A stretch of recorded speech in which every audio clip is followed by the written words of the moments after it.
It took exactly 10 seconds for my wife to dismantle three armed men in our driveway. They came in a black SUV, no plates, no markings, just muscle and false authority. One of them drew a gun on Maya, told her to show ID. She gave him a broken wrist, a shattered nose, and a gravel facial instead. I ran down the porch screaming her name, thinking I'd just watched my wife walk into a kidnapping. But turns out it was those poor bastards who made the mistake. They weren't real cops, they were hired, paid, deployed by someone who wanted us out of our home, someone with a personal grudge and a God complex. And the worst part, that someone was my sister. Let me rewind. A couple years ago, Maya and I decided we'd had enough of city noise and office politics. We wanted clean air, real trees, and a quiet porch to drink coffee on.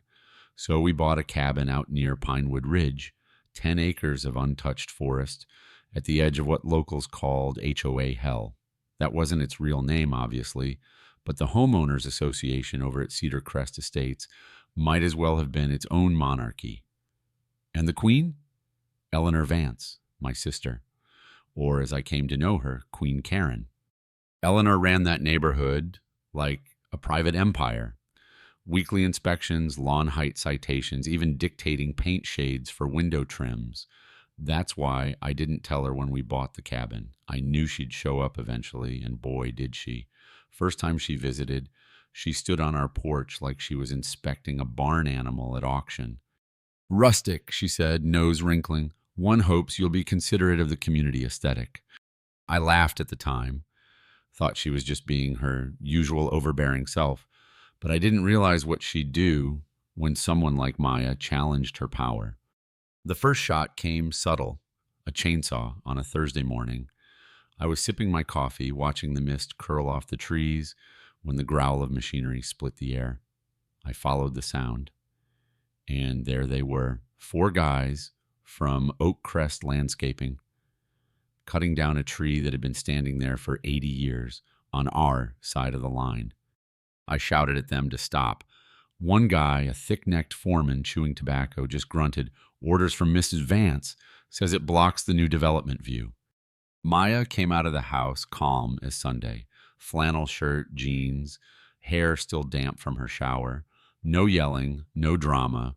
Just walked up and said, "I'm Dr. Maya Brooks. My husband asked you to stop. May I see your permit, your work order, and a copy of your surveyor's map?" They didn't have any of it. She started recording, quoted county code, environmental protection acts, even time-stamped the whole thing on video. Within 5 minutes, they packed up like kids who'd been caught tagging a wall. I was proud, I was stunned, but mostly I was naive. That same night, Eleanor called. No fake politeness this time, just venom. "What did you do?" "I protected my property," I said. "You let her humiliate me on camera in front of the board." I should have hung up, should have known then that this wasn't about a tree. It was about power, control, and pride. And she was just getting started. 2 weeks later, that SUV showed up. I was standing on the porch, watching the sunset bleed through the pines, when the engine broke the silence. Maya was just returning from her run, headphones in, no clue she was being boxed in by three armed men in fake uniforms. They stepped out, badges swinging like party favors, and tried to corner her. One of them said, "Ma'am, this is private property. We need to see ID." Then he reached for his weapon, and that's when time broke. Maya didn't panic. She didn't flinch. She analyzed. Then she moved, fast, precise, terrifying. Wrist lock, elbow strike, face to gravel. Second guy, legs swept, hit the ground hard. Third guy got a broken nose for his troubles. When it was over, Maya stood there, calm and barely winded. My wife, who used to work quietly in federal intelligence, just disarmed a hostile trio like she was checking items off a grocery list. Sheriff Brody arrived 20 minutes later. 3 arrests, 1 twisted ankle, 1 shattered delusion. But the real shock came when I spotted the tattoo on the lead guy's wrist. Something corporate, not gang-related. A stylized mountain. Maya froze when I mentioned it. "That's Godin," she said, "private equity firm. Real nasty reputation. They don't send security. They send hit squads." My stomach dropped. This wasn't about a tree. It wasn't even about Eleanor anymore. My sister was just the middleman. Someone bigger had set their eyes on our land, and we were standing in their way. The next morning, our cabin wasn't a home anymore. It was a war room. Maya opened a black case I'd never seen her touch. Inside, a satellite laptop, signal jammers, digital forensics tools, stuff you'd see in a Jason Bourne movie. She wasn't just retired FBI, she was activated. And me? I felt useless, watching her type code, set sensors, plan, while I held a shotgun like some clueless farmhand. I'm in over my head, I admitted. She looked up. No, Liam, you're the reason we're here. You know this land. I need your instincts. So I went outside. I walked the whole perimeter, checking for signs, tire tracks, fresh stakes, snapped branches. That's when I found him. Mr. Henderson, an old man from across the ridge. I'd only nodded at him in the grocery store.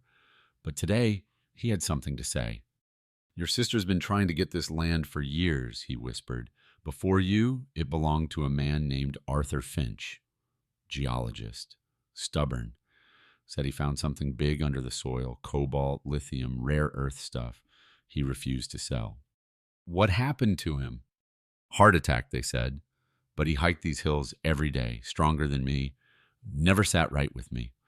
That night, we tore the cabin apart. Maya remembered something, an old wine cellar Arthur had installed. Even though he didn't drink, we searched every inch. And behind one of the bricks in the stone wall, we found it, a metal strongbox. Inside, Arthur's journal, core samples, detailed surveys. And the last entry, dated the day before he died. It named Rizzo, the same thug Maya had just taken down, as the man who visited him last. Now I knew.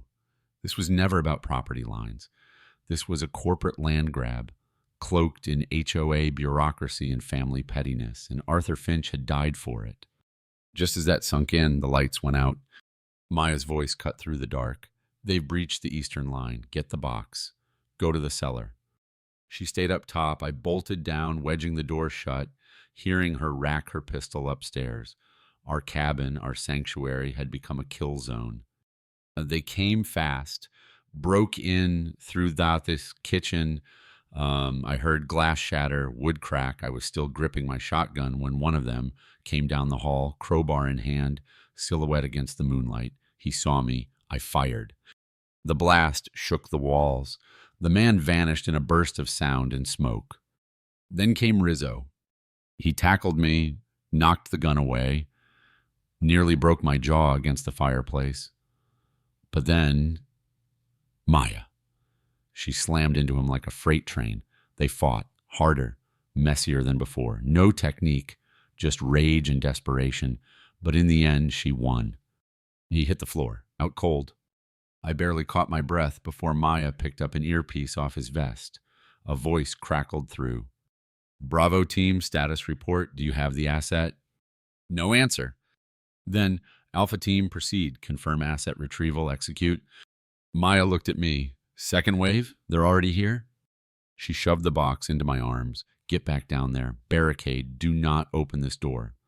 I tried to argue, told her I wouldn't leave her behind, but she wasn't my wife in that moment. She was command. So I went. I sat in that dark cellar, clutching the box, listening to the sounds of furniture being dragged, ammo clicking into chambers. Then something new. Rotor blades, sirens, a voice on a megaphone. This is the FBI. Drop your weapons, hands in the air. Maya had triggered the satellite emergency beacon. When I emerged from the cellar, the cabin looked like a war zone. Shattered windows, overturned furniture, bloodstains on the floor. But outside, our driveway was packed with black SUVs and agents in full tactical gear, and standing there, giving orders like he owned the sky, was a tall man with a buzz cut and eyes like steel. Dr. Brooks, he said, SAC Raymond Thorne, got your signal. Maya stood straighter. Bravo team neutralized. Alpha team surrendered. The asset is secured. He glanced at the box in my hands, then nodded. We've been watching Geoden for months, he said. Never had a clean lead until now.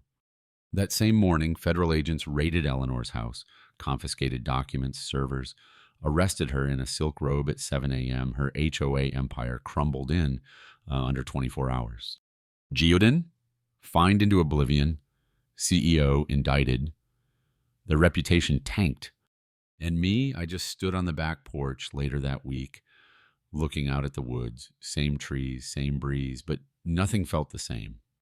I thought I bought peace. Turns out I bought a battlefield, but we fought and we won.